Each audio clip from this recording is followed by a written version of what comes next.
So Sigma sent me this 90mm f2.8 DG-DN lens, which is a 90mm full frame lens. And guys, what did I do?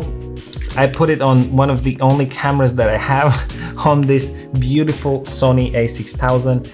And this is a crop sensor camera, if you remember correctly. And as I said, this is a full frame lens. So 90mm on the crop sensor is, I think, like 140 or something like that, or even more. So this becomes a telephoto lens, and just look how freaking small it is. I mean, for 90mm and for full frame lens, this is a tiny lens. So I want to share with you the pictures that I took while walking around Copenhagen, while exploring the nature, shooting some animals with a camera, not with a gun. I just want to take you with me and show you how it went and what was the outcome of combining these two things that I think a lot of people wouldn't do. So sit back, relax again, take a cup of coffee, and let's get into it.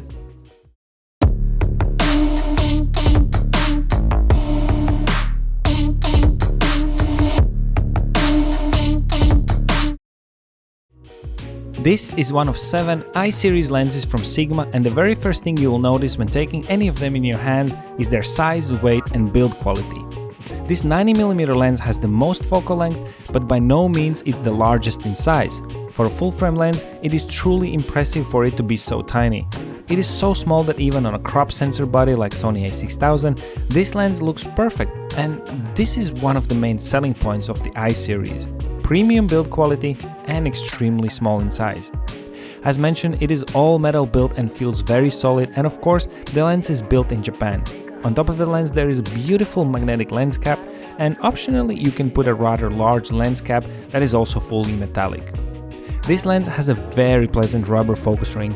It's big enough, rugged enough and smooth enough, much better than the metallic focus ring most Sony lenses have. The lens has other premium features like the AF/MF switch, but my favorite of all is the manual aperture ring. It is just perfect, and I wish all prime lenses would have that. It is a clicked ring, so it's easy to use, very comfortable and satisfying. Of course, you can always switch to automatic mode and change the aperture in camera if that's what you prefer. On the bottom, this lens features a small rubber gasket that gives it a dust and moisture resistance, but it is not weather sealed, so do not bring it out in the rain. All of the tests were done on an 8-year-old Sony A6000 crop sensor camera, and I believe the results will be mind-blowing for you because it sure surprised me big time. Let's start with the bokeh. I mean, it's just beautiful.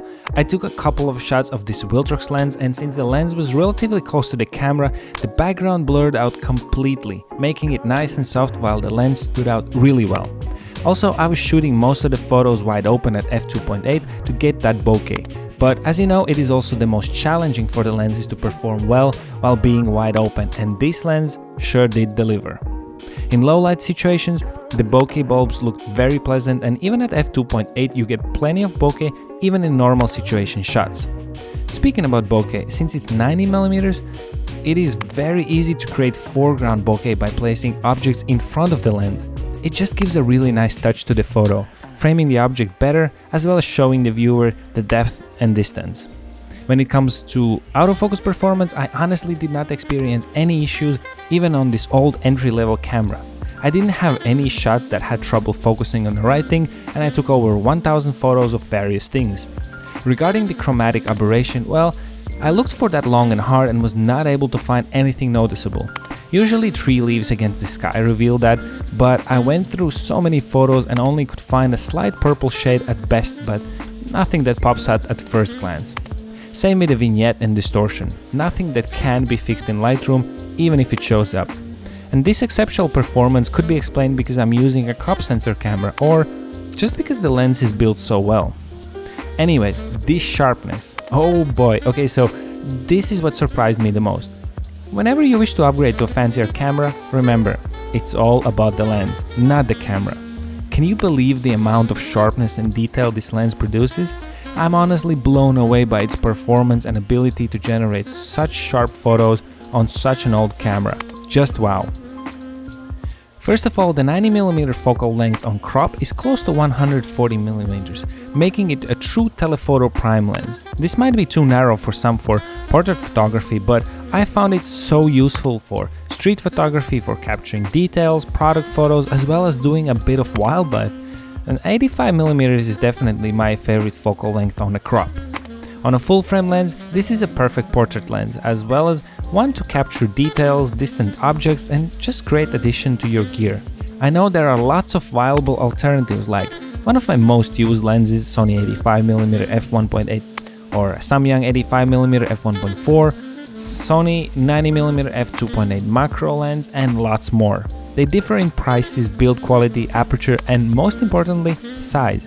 And this is exactly where this lens excels: quality and size. It is not for every portrait photographer. It is for someone who wants to have several high-quality prime lenses in their camera bag or on their compact camera like Sony A6000 series or A7C without breaking their back from carrying it, for example, when traveling. Sigma really pushes for the compactness without compromising on optical or build quality. Therefore, this lens is not for everyone.